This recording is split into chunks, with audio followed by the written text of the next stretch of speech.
So, April 12 bukas.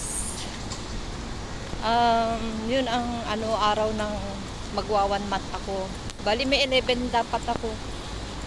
Hindi ko alam. Basta pina-decision ko na yung amo ko na 11 or 12. Bahala na sila kasi narinig ko dati nung first time ko dumating sa bahay nila. 12 ang sinabi.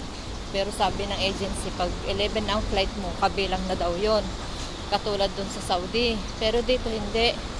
Kung kailan ka pumasok sa bahay nila, yun, 12. Kasi maghapon pa kami sa agency noon, nag-medical pa kami, tapos natulog pa kami doon. Kaya 12, kinabukasan. 12 ng hapon ako kinuha. Kaya okay lang yun. Kasi yun naman ang, at least, sinali niya yung 12 na maghapon ako nag-aantay doon sa agency. Bale, pagdating namin na 11,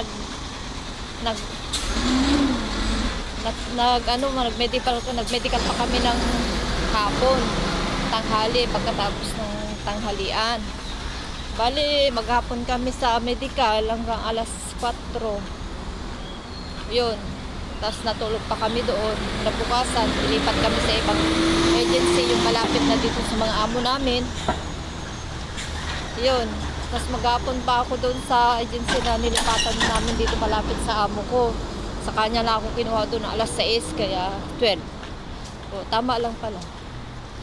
Tama lang na 12 yung petsa ko. Pasok ka. Kahapon ng umaga, Biyernes, kasi lagi silang umaalis ng Biyernes. Eh, nag-dinner pa sila doon. Sinabihan ako ng amo ko na mag-dinner pa sila hanggang 6 o'clock. Kasi kadalasan hindi sila nag-dinner. Minsan naman, Sabado sila umaalis ng umaga pag may meeting sa school. Ngayon, magdi-dinner lang daw sila, aalis na alas 7.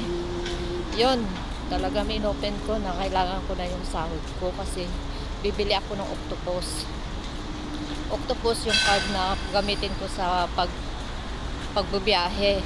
Yun ang pambayad ko. Papakargahan ko yun para mag-train ako. Yun yung pamasahe ko na papunta dun magpapa-ID sa Biyernes na ito. Parating na Biyernes. Kaya kailangan ko na kasi pag-meet ako sa mga kaibigan ko ngayon, tatawid ako dyan. Wait lang. Tapusin ko lang ito tapos saka na tayo mag-bye-bye. Bale, sabi ko kailangan ko bumili ng octopus tapos i-meet ko yung mga kaibigan ko. Papaturo ako sa kanila. Saka kung makarating na kayo ng Sunday, wala na ako makita mga kaibigan ko. Tapos na yung day off ko. Hindi na ako makapagpadala ng pera. Saka kailangan ko din ng cash kasi dadalhin ko din sa agency pambayad. Bayadan namin sa agency 10%. Oy, wait lang.